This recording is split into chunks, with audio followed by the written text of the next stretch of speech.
Hello and welcome students, study roof में आपका स्वागत है। और हम लोग डेली बेसिस पर आरआरबी एनटीपीसी के क्वेश्चंस को डिस्कस कर रहे हैं। जो भी शिफ्ट 1 और शिफ्ट 2 में जो भी क्वेश्चंस आ रहे हैं उनको हम लोग रेगुलरली डिस्कस कर रहे हैं एकदम एक्यूरेट आंसर की के साथ। ठीक है, तो आज हम लोग डिस्कस करेंगे जो 31 दिसंबर 2020 की शिफ्ट है हमारी। आज हम लोग इसके बारे में डिस्कस करेंगे और इसमें देखिए शिफ्ट 1 और शिफ्ट 2 दोनों को डिस्कस करेंगे। ठीक है, तो भाई देखिए बहुत सारे बच्चे कुछ गलतियां करते हैं, वो सारी गलतियों को भी हम लोग यहाँ पर देखेंगे और देखेंगे। देखिए क्वेश्चंस रिपीट हो रहे हैं इसमें। ठीक है, तो मैं आपसे ये कहूंगा कि एग्जाम देने जाने से पहले एक बार जरूर देख लीजिएगा ताकि आपका ही भला हो सके। ठीक है, आपके गुड लक के लिए हम लोग बोल रहे हैं। इसमें सारे क्वेश्चंस दिए जा रहे हैं, सब डिस्कस किए जा रहे हैं। आप लोग एग्जाम में जाने से पहले एक बार जरूर देख लीजिएगा, पीछे बहुत सारे क्वेश्चंस रिपीट हुए हैं। ठीक है, तो आइए चलिए शुरू करते हैं। जो हमारा पहला क्वेश्चन है वो ये पूछा गया था। ठीक है, कि 2022 में देखिए ये क्वेश्चन फिर रिपीट हुआ है। कॉमनवेल्थ गेम्स कहाँ होंगे, ये पूछा गया था। ठीक है, ये क्वेश्चन हमारा था, ये पूछा गया था और इसका जो करेक्ट आंसर है वो हो जाएगा बर्मिंघम में होगा। बर्मिंघम इंग्लैंड में है। ठीक है, उसके बाद जो अगला क्वेश्चन हमारा था वो ये था कि रिपब्लिक पुस्तक के लेखक कौन है। ठीक है, रिपब्लिक पुस्तक के लेखक कौन है, ये देखिए फिर से रिपीट हुआ है क्वेश्चन। ठीक है, कौन है, तो देखिए ये मैंने आपको बताया था कि इसके जो लेखक हैं वो प्लेटो हैं। ये महान दार्शनिक थे। ठीक है, ग्रीस के। तो ये क्वेश्चंस थे हमारे। उसके बाद अगर अगले क्वेश्चन की हम लोग बात करें तो ये था कि जैविक घटक कौन सा नहीं, इसमें पूछा गया था कि इनमें से कौन सा जैविक घटक नहीं है। जैविक घटक नहीं है पूछा था। ठीक है, तो इसमें देख लेते हैं।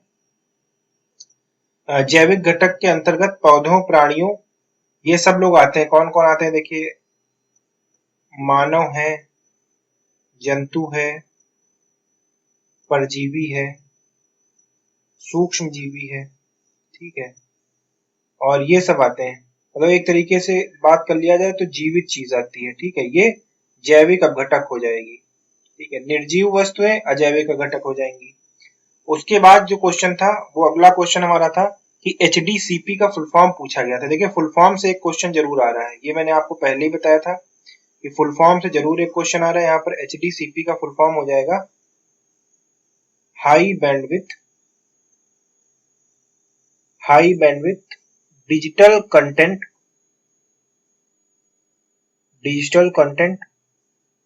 प्रोटेक्शन। ठीक है, ये हो जाएगा। उसके बाद अगले क्वेश्चन की ओर चलते हैं और अगला क्वेश्चन हमारा ये था, पूछा गया था हिस्ट्री से कि जो महावीर स्वामी थे। ठीक है, महावीर स्वामी का मूल नाम पूछा गया था। स्वामी का मूल नाम पूछा था कि क्या है, तो देखिए इसका जो करेक्ट आंसर है वो हो जाएगा वर्धमान।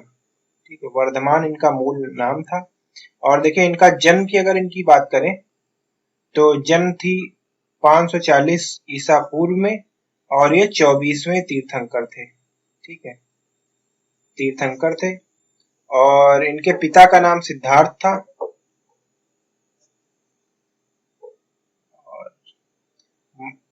ठीक है, इनके पिता का नाम सिद्धार्थ था और इन्होंने देखिए 5वां व्रत दिया था। और 5वां व्रत कौन सा था, ब्रह्मचर्य का व्रत इन्होंने दिया था। ठीक है, तो एक तरीके से जैन धर्म में 5 अड़ुग व्रत ये लेके आए, तो इस बात को याद रखिएगा। उसके बाद देखिए तेलंगाना पे बहुत क्वेश्चन पूछ रहा है। इससे सबसे पहले वाली शिफ्ट में गवर्नर के बारे में पूछा कि तेलंगाना का गवर्नर कौन था। उसके बाद अगली शिफ्ट में पूछा चीफ मिनिस्टर कौन थे। ठीक है, उसके बाद पूछा कि नया स्टेट कौन सा है। स्टेट की बात की है, यूनियन टेरिटरी की नहीं, तो नया स्टेट भी तेलंगाना था। और इस वाली शिफ्ट में देखिए पूछ लिया कि तेलंगाना राज्य का गठन कब हुआ था। ठीक है, तेलंगाना राज्य का गठन कब हुआ ये पूछा था। तो देखिए इसका जो गठन है वो 2 जून 2014 को हुआ। ये आपको पिछले ही वीडियो में मैंने बता दिया था। ठीक है, उसके बाद हम लोग चलते हैं अपने अगले क्वेश्चन की ओर और हमारा अगला क्वेश्चन है कि देखिए तेलंगाना 29वां राज्य था, ठीक है, अब तो खैर 29 राज्य नहीं बचे हैं। उसके बाद पूछा गया था कि गोवा का मुख्यमंत्री कौन है, गोवा का सीएम कौन है, ये पूछा गया था। तो इसका आंसर हो जाएगा प्रमोद सावंत है गोवा के सीएम, और भगत सिंह कोश्यारी हैं इसके गवर्नर। भगत सिंह कोश्यारी इसके गवर्नर हैं। उसके बाद पूछा गया था कि अमेरिका के 46वें प्रेसिडेंट कौन है, अमेरिका के 46 प्रेसिडेंट के बारे में पूछा गया था। तो देखिए ये हैं जो बिडेन, ठीक है। और उसके बाद पूछा गया था कि ओईसीडी का मुख्यालय कहाँ पर है, ओईसीडी का हेडक्वार्टर पूछा गया था। ओईसीडी का फुल फॉर्म जान लीजिए, organisation of economic cooperation and development, ठीक है, ये ओईसीडी का फुल फॉर्म है। और अगर मुख्यालय की बात करें तो इसका हेडक्वार्टर कहाँ पर स्थित है, पेरिस, फ्रांस में, ठीक है। और पेरिस कहाँ पर स्थित है, ये सीन नदी के तट पर स्थित है, नदी के तट पर। उसके बाद जो क्वेश्चन था वो था, देखिए दर्रों पे भी आ रहा है क्वेश्चन, ठीक है, तो इस चीज को भी आप याद रखिएगा।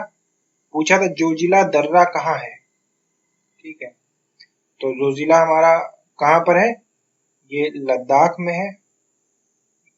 अगर आप लोगों ने नहीं देखा होगा तो एक पूरी हमने लिस्ट ही बना दी है, पासेस के नाम से लिस्ट पड़ी हुई है, और ये प्लेलिस्ट में आपको मिल जाएगी, ठीक है। वहां पर इंडिया पासेस लिखा होगा, और उसमें सारे पासेस, जितने भी पासेस है सब कुछ मैंने कवर कराया। तो प्लीज आप लोग एग्जाम में जाने से पहले एक बार जरूर उसको देख कर जाइएगा, ठीक है, वहां से क्वेश्चन आ रहे हैं। उसके बाद जो अगला क्वेश्चन था हमारा वो ये था कि 1 किलोबाइट में कितने बाइट होते हैं, ये भी क्वेश्चन रिपीट कर गया। तो देखिए इसमें 1024 बाइट्स होते हैं, इस चीज को याद रखिएगा। उसके बाद इसमें एक और क्वेश्चन पूछा गया था, वो स्कीम्स से लेकर पूछा गया था, स्कीम से रिलेटेड, और वो ये था कि कल्याणकारी योजना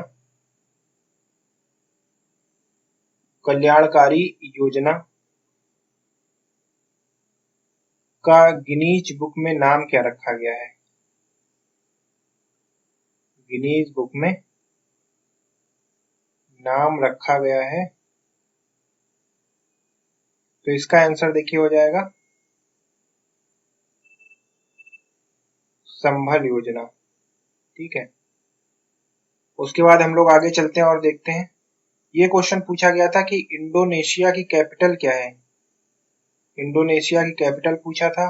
उसके बाद देखते हैं हमारा अगला क्वेश्चन ये पूछा गया था कि ड्रीम 11 के संस्थापक कौन है, कि सीईओ कौन है, ये पूछा था।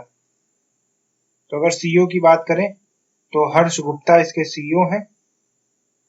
उसके बाद ये पूछा गया था कि भारत में, उसके बाद जो हमारा क्वेश्चन था ये था, भारत में सर्वाधिक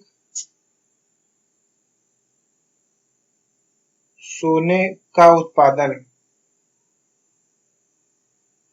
कौन सा राज्य करता है, ठीक है, राज्य करता है। तो देखिए इसमें हमारा आंसर हो जाएगा कर्नाटक, और कर्नाटक में कोलार और हट्टी की जो खाने हैं,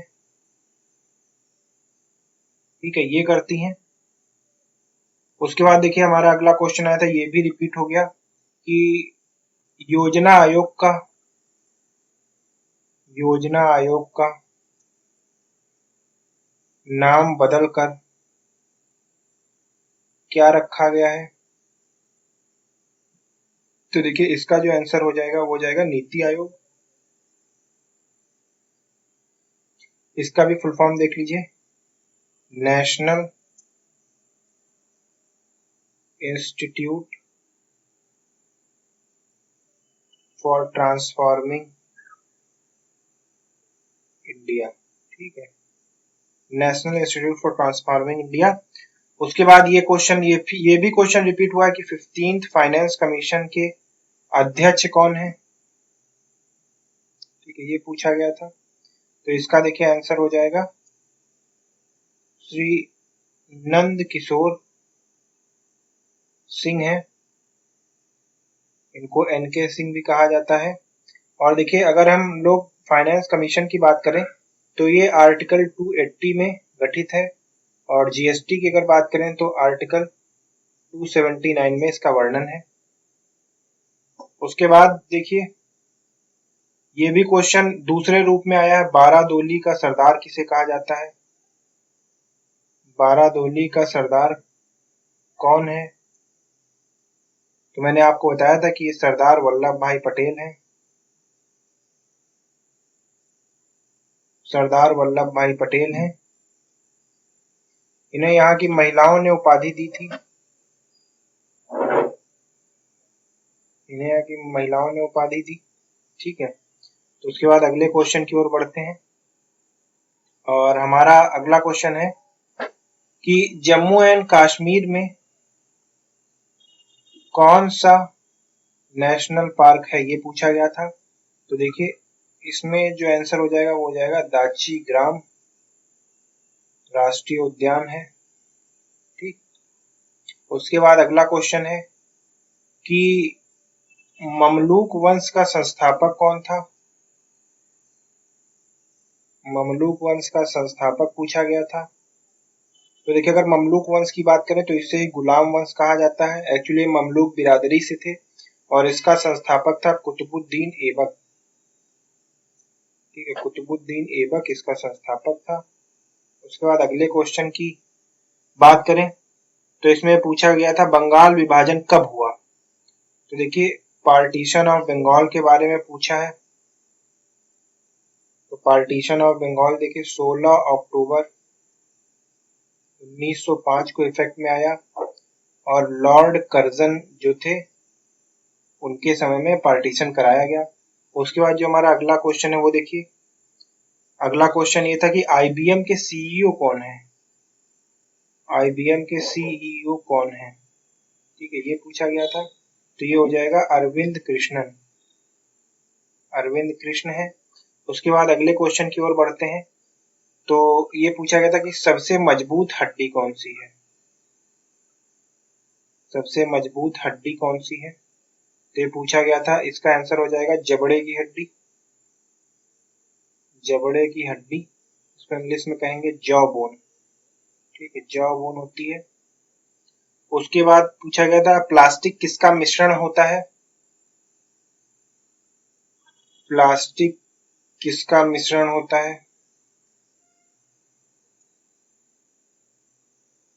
ये पूछा गया था। तो देखिए ये हो जाएगा कार्बन का यौगिक। कार्बन के यौगिक का मिश्रण होती है। उसके बाद एक क्वेश्चन आया था कि संगमरमर का सूत्र क्या है? संगमरमर का सूत्र क्या है? ठीक है, ये क्वेश्चन पूछा गया था। तो इसका जो आंसर है वो देखिए हो जाएगा CaCO3। इसको कैल्शियम कार्बोनेट भी कहा जाता है। ठीक है, ये हमारे संगमरमर का सूत्र है। उसके बाद ये पूछा गया था कि प्रकाश क्या है? प्रकाश क्या है ये पूछा गया था। तो देखिए इसका आंसर हो जाएगा ऊर्जा का स्वरूप है। ठीक है, उसके बाद जो अगला क्वेश्चन था वो ये पूछा गया था, जल्दी जल्दी से हम लोग कवर कर लेते हैं, बहुत सारे क्वेश्चन है, 70+ क्वेश्चन है, कि परमाणु की खोज किसने की? परमाणु की खोज किसने की? किसने की? तो देखिए वर्ष 1803 में जॉन डाल्टन ने खोज की थी। ठीक है, और उसके बाद देख लेते हैं एक चीज और, रदरफोर्ड जो थे ने सौर मंडल जैसी परिकल्पना की थी। सौर मंडल जैसी परिकल्पना की थी। ठीक है, उसके बाद ये पूछा गया था कि गोबी मरुस्थल कहाँ है? गोबी मरुस्थल, तो ये देखिए ये एशिया में है। ठीक है, गोबी मरुस्थल, और प्रिसाइज हो तो मंगोलिया में है। उसके बाद अगर अगले क्वेश्चन की बात करें तो ये बंगाल की कुल लंबाई कितनी है? बंगाल की कुल लंबाई पूछा था, तो ये था 4156 किलोमीटर। ठीक है, अब इसके आगे हम लोग बात करेंगे शिफ्ट 2 में आए क्वेश्चंस की, और देखते हैं शिफ्ट 2 में कौन कौन से क्वेश्चन आए। तो इसमें देखिए वही ये पुराना क्वेश्चन आ गया है कि इसरो की स्थापना कब हुई थी। तो इसरो की स्थापना की अगर बात करें तो 15 अगस्त 1969 में की गई थी, और इसका नाम फुल फॉर्म देख लेते हैं, इंडियन स्पेस रिसर्च ऑर्गेनाइजेशन, ये इसका पूरा नाम है। उसके बाद देखिए 2019 में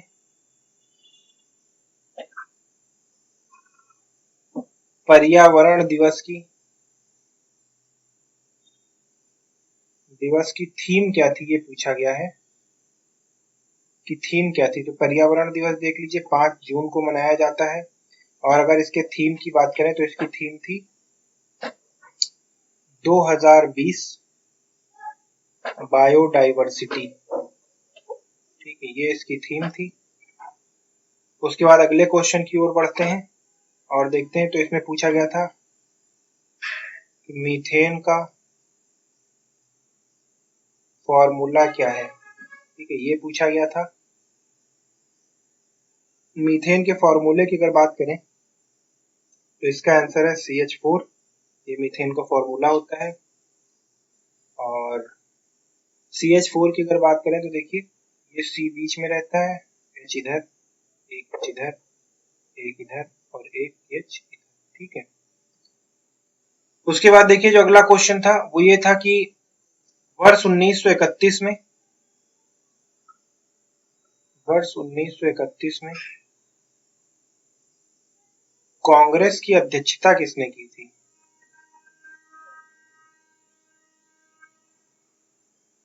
देखिए इसका जो आंसर है वो हो जाएगा सरदार वल्लभ भाई पटेल जी ने की थी। उसके बाद जो अगला क्वेश्चन था हमारा वो था स्वर्णिम चतुर्भुज योजना कौन से पीएम ने स्टार्ट की थी। ठीक है, कौन से पीएम ने स्टार्ट की थी। तो स्वर्णिम चतुर्भुज अगर योजना की बात करें तो ये अटल बिहारी वाजपेयी जी थे, और इन्होंने वर्ष 1995 में इसकी नींव रखी थी। उसके बाद देखिए ये पूछा गया था कि बरगद का वैज्ञानिक नाम क्या है। तो इसका जो आंसर हो जाएगा वो है फाइकस बेनगेलेंसिस। उसके बाद जो अगला क्वेश्चन था फेसबुक के संस्थापक कौन है। ये बहुत सारे क्वेश्चन रिपीट हो रहे हैं, और ये थे मार्क जुकरबर्ग, इसका सही आंसर हो जाएगा। उसके बाद था हमारा अगला क्वेश्चन कि भारत रत्न की शुरुआत कब से हुई। तो ये शुरुआत हुई थी देखिए 2 जनवरी 1954 से। हाईएस्ट ऑनर ऑफ कंट्री है ये। उसके बाद देखते हैं अगले क्वेश्चन की। इसमें अच्छा एक चीज और देख लीजिए, पहले कौन थे पाने वाले। तो इसमें थे डॉक्टर सर्वपल्ली राधाकृष्णन, डॉक्टर सर्वपल्ली राधाकृष्णन। और उसके बाद 2019 में कौन कौन पाया है ये भी देख लेते हैं। तो प्रणब मुखर्जी, और उसके बाद इसमें थे भूपेन हजारिका असम के, और उसके बाद थे नानाजी देशमुख। उसके बाद अगले क्वेश्चन की ओर बढ़ते हैं, और वो क्वेश्चन था 2019 में सबसे स्वच्छ शहर कौन सा है। तो ये देखिए इंदौर था। ठीक है, उसके बाद सबसे ज्यादा साक्षरता वाला, हाईएस्ट लिटरेसी स्टेट, तो ये देखिए इसका राज्य केरल हो जाएगा। ठीक है, उसके बाद देखते हैं हमारा अगला क्वेश्चन, नासा का गठन कब हुआ था? नासा का गठन कब हुआ? ठीक है, इसको देख लेते हैं। तो ये 1 अक्टूबर 1958 को आया अस्तित्व में। उसके बाद क्वेश्चन था कि फंडामेंटल राइट्स किस भाग में है? ये भी क्वेश्चन रिपीट हुआ है, तो इसका आंसर है भाग 3 में है। उसके बाद अनुच्छेद आर्टिकल 12 से 35, और इसमें देखिए आर्टिकल 32 को B.R. अम्बेडकर ने संविधान की आत्मा कहा है, ये भी देख लेते हैं। उसके बाद जो अगला क्वेश्चन था वो ये था, देख लीजिए कि राज्यसभा में कितनी अधिकतम सीटें हैं? तो इसका आंसर हो जाएगा 250। उसके बाद देखिए बेटी बचाओ बेटी पढ़ाओ जो योजना थी वो कब लॉन्च की गई थी, ये पूछा गया था। तो ये 22 जनवरी 2015 को लॉन्च की गई थी। ठीक है, तो ये थे कुछ हमारे आज के क्वेश्चंस, और अगर आपको ये वीडियो पसंद आया है तो लाइक करें, और डेली इस तरीके के क्वेश्चन से अपडेट पाने के लिए चैनल को सब्सक्राइब करें। आज हमने 70+ क्वेश्चंस को डिस्कस किया है यहाँ पर, और हम लोग इसको डेली बेसिस पर डिस्कस कर रहे हैं। तो थैंक यू फॉर वॉचिंग।